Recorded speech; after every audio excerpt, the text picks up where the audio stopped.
In 307, Allison just has so much going on, right? Like, because she's got the two worlds that are in complete opposition, which is running for election. So she's got that whole side of things, and then the drug dealing pill, the drug dealing pill business with all the bad guys. It's fun to take those two things and go, bah! Like that's sort of the show, really. Yeah. In a nutshell, isn't it? They just can't stay out of trouble up in the suburbs. It's a tradition when the show comes to the suburbs, yeah. We want it to still feel like it's in the language of Orphan Black. So how do you do that, but make it this farce? I know you're upset, but come on.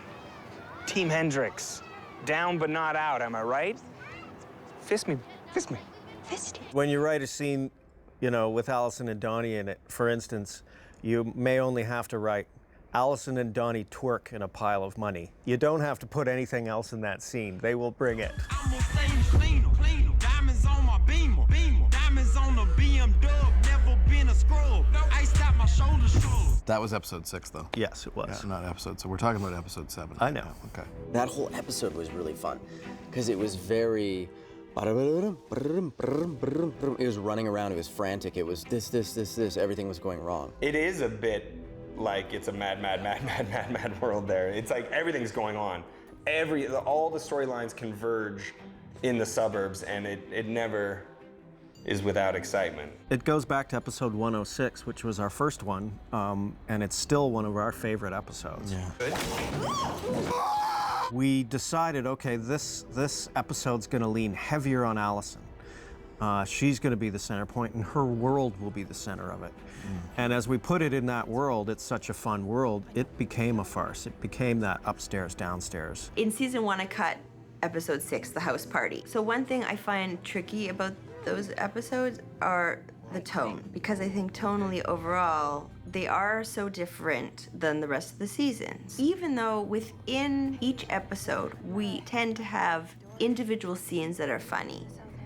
The difference is with these Donnie Allison episodes, their overall tone is funny. I love reading those storylines. They always make me laugh. They always make me excited. I feel like the writers enjoy writing that stuff. It's sort of a nice reprieve from the kind of very heavy emotional stuff that we do with Sarah or with Helena or with Cosima and her kind of sickness and everything. So Allison's world is simpler, and yet it's not. But it's fun for me to play domestic scenes with the same heightened operatic nature that you would like a huge war scene. It works in Allison's world.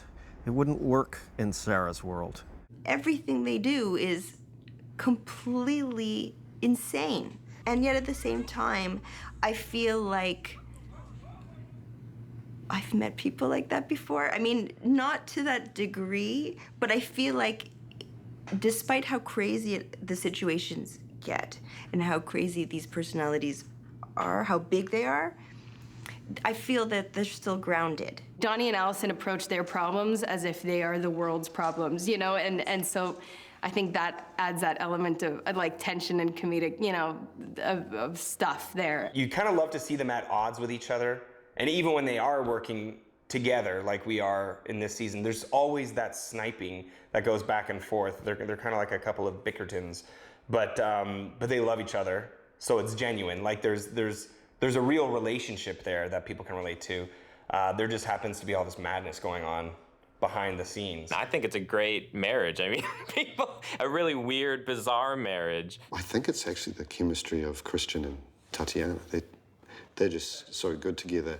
And I believe, you know, Donnie's character certainly has grown from what the original intention was. And the chemistry that those two actors have together has given the writers encouragement to sort of take it a lot further than they originally intended. They're always singing and messing around and making each other laugh, and it just gets this creative, bubbly energy that translates so well to their characters. We love to mess with each other. We love to try and throw each other off each other's game a little bit because we know we both can handle it. We both have an improv background, and Tat is incredible at improv, and she's fun to play with. So we're always throwing little snipes at each other here and there, or at the end of the scene we'll throw on some buttons just to switch it up and try something different each time. We really vibe on each other in terms of that stuff, and are allowed to kind of play a lot, and there's no sort of rules. I'm cool. Donnie, Leave it, Donnie. baby. Leave it. It's going in the pants. I'm not going to It's fight going in you the for pants. that. That is...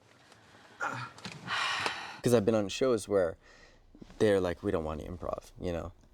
But I had to size it up once it was happening on set and saw that they were doing it. And then I was like, oh, okay, do I get to do this now? That's difficult for any actor to do, especially in the third season of a show when everybody's used to working with each other and all of a sudden you're just thrown into the mix. He jumped right in. He was able to play right along, so it worked out perfectly. It's fun, and you really get to explore a scene as opposed to like try to perfect the scene where it can get a little stale. We're just that comfortable with each other now, and we have that relationship where we know we can handle the punches that we throw at each other, metaphysically.